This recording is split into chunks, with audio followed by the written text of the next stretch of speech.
안녕하세요. 오늘은 2025년 12월 12일 금요일입니다. 교권 나눔 시간에 오신 여러분들을 환영합니다. 오늘은 여호수아서에서 제11과 그 땅에 거할 때 마지막 날입니다. 그럼 기도드리고 마지막 교과인 금요일 소지를 살펴보도록 하겠습니다. 기도하겠습니다. 하늘에 계시는 저희들의 아버지, 저희들에게 말씀을 통하여서 어떻게 살아야 할지를 가르쳐 주신 하나님의 은혜로 인하여 감사합니다. 아버지의 성령을 통하여서 말씀에 순종하여서 살아가는 저희들 되게 도와주시옵소서. 이 시간도 아버지께서 저희와 함께 하시옵기를 거룩하신 예수님의 이름으로 기도드렸습니다. 아멘. 감사합니다. 오늘 금요일 소재의 내용은 우리가 주중에 거의 대부분을 살펴보았기 때문에 오늘은 여호수아 22장에서처럼 아브라함의 후손인 야곱의 12아들 사이에 일어났던 민족 전쟁에 대해서 한번 정리를 해보기를 원합니다.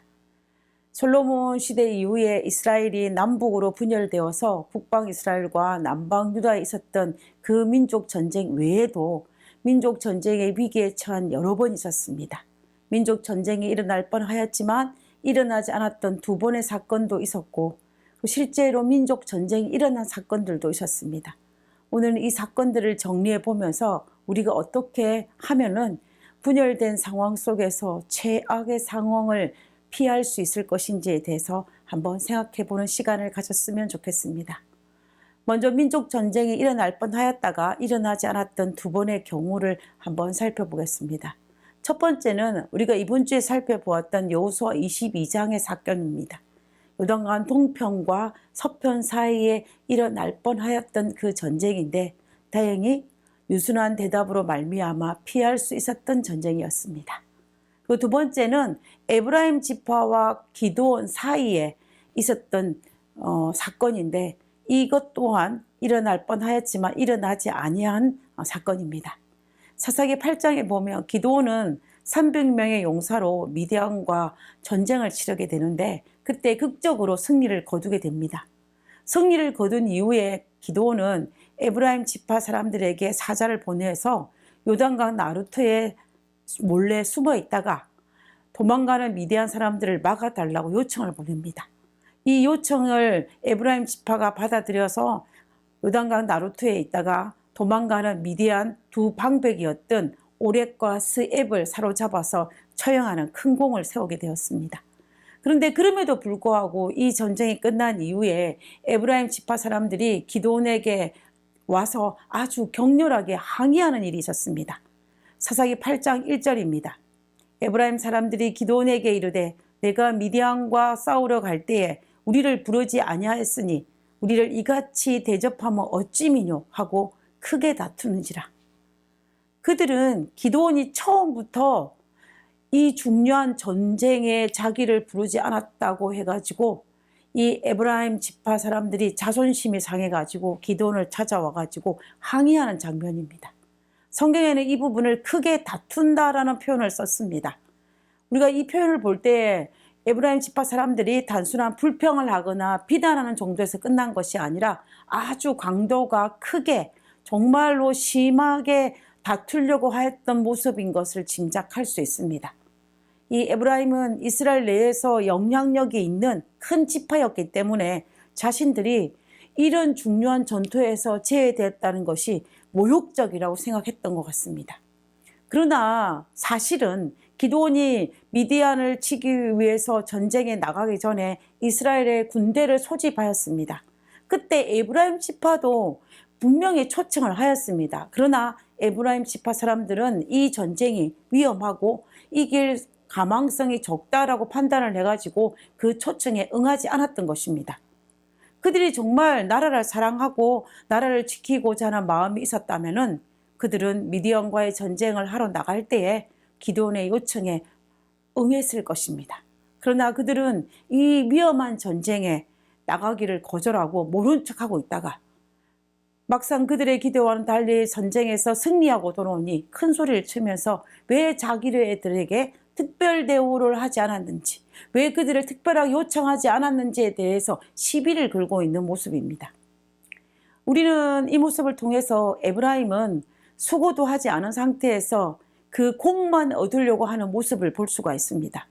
힘든 일은 하지 않고 쉬운 것만 하고 이로운 것만 챙기려고 하는 이 모습을 통하여서 그들이 얼마나 이기적이고 시기심이 많으며 또한 으뜸이 되고자 하는 교만심이 합쳐져 있는 사탄의 정신을 나타내고 있다는 것을 발견할 수가 있습니다.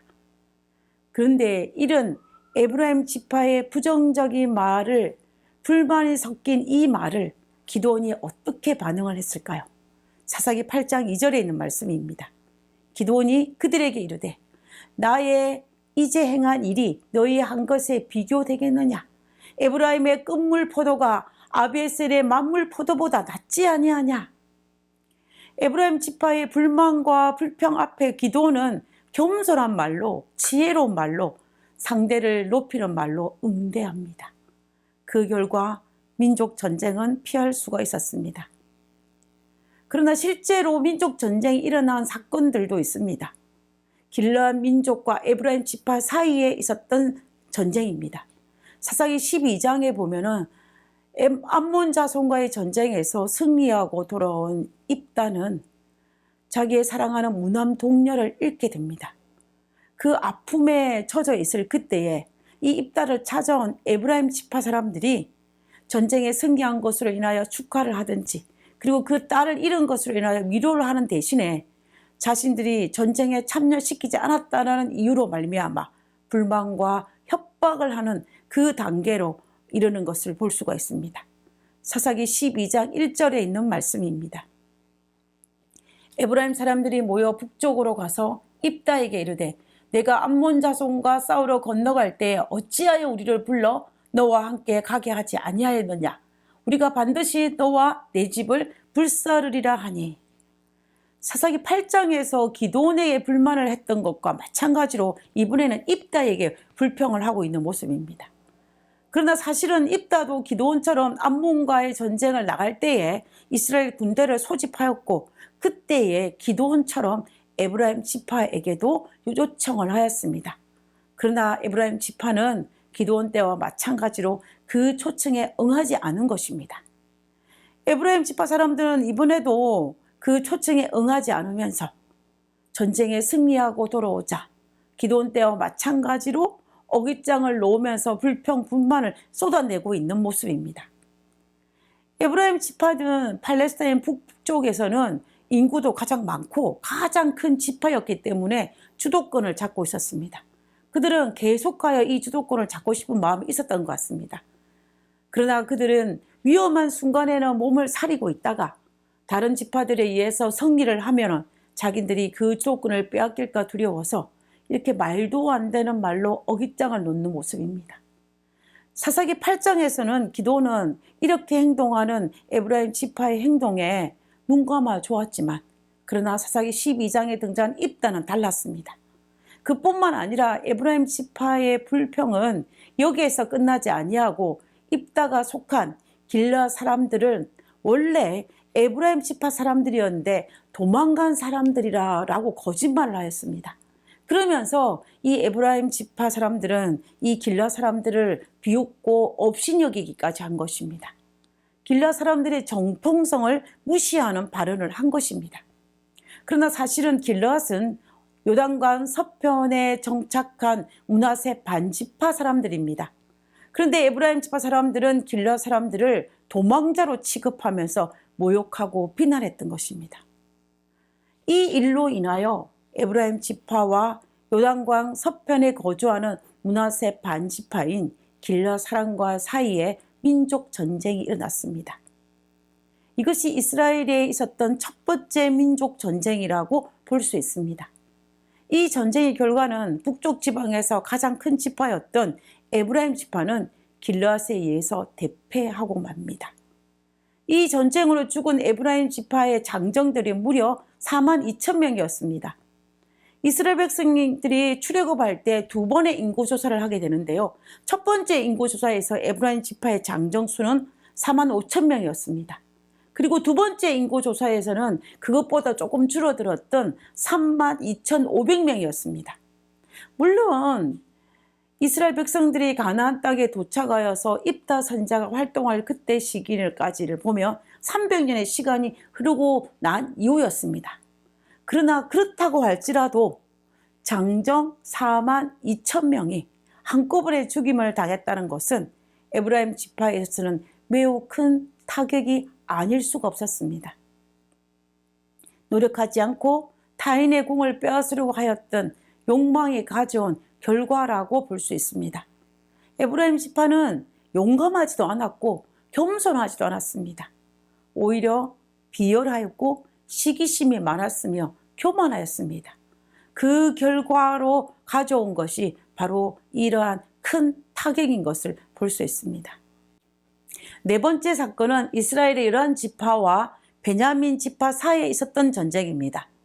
사사기 20장에 등장하는 마지막 사건으로서 레위인이 행음한 한 첩을 데리러 갔다가 돌아오는 길에 베냐민 지파의 한 성읍에 하룻밤을 머물면서 이 일이 시작됩니다. 그날 밤에 발생한 사건입니다. 사사기 19장 22절입니다. 그들이 마음을 즐겁게 할 때에 그 성읍의 비류들이 그 집을 에워싸고 문을 두들기며 집주인 노인에게 말하여 가로되 내 집에 들어온 사람을 끌어내라. 우리가 그를 상관하리라. 창세기에 등장하는 소돔과 고모라성 사람들이 천사를 겁탈하고자 했던 것과 마찬가지로 베냐민의 비류한 사람들이 이 레위인을 겁탈하고자 한 것입니다. 동성연애를 시도한 것입니다. 이때에 생명의 위협을 느낀 레위인이 자신의 첩을 강제로 넘겨주었습니다. 그들은 첩을 밤새도록 능욕하였고 결국 첩은 그 밤에 죽는 사건이 발생하였습니다. 참으로 어처구니 없는 사건이 아닐 수 없습니다. 하나님께서 불로 멸망할 만큼 악의 소굴이었던 소돔과 고모라의 그 죄된 모습이 가나안에 도착한 지 얼마 지나지 않아서 이스라엘 백성들 사이에 동일한 모습으로 재현되었다라는 것은 우리로 하여금 참으로 슬프지 않을 수가 없는 것입니다. 이 사건에 분노한 레위인이 이스라엘의 12지파들이 합세하여서 베냐민 지파를 공격했습니다. 이 민족 전쟁의 결과는 당연히 12지파의 승리로 돌아갔습니다. 사사기 2장 48절에 보면 이스라엘 사람들이 베냐민 자손에게로 돌아와서 온 성읍과 가축과 만나는 자를 다 칼날로 치고 닥치는 성읍은 모두 다 불살랐더라. 전쟁과 상관없는 베냐민의 온 성읍 사람들과 짐승들까지 죽이고 불태운 사건이 발생한 것입니다. 가장 치열한 민족 전쟁이었습니다. 베냐민 지파가 거의 멸절될 위기에 처했습니다. 그러나 그나마 다른 지파의 선대로 말미암아 베냐민 지파에 속해 있는 남은 자 600명만을 가지고 베냐민 지파가 소멸되지 아니하고 남아 있을 수 있게 된 사건입니다.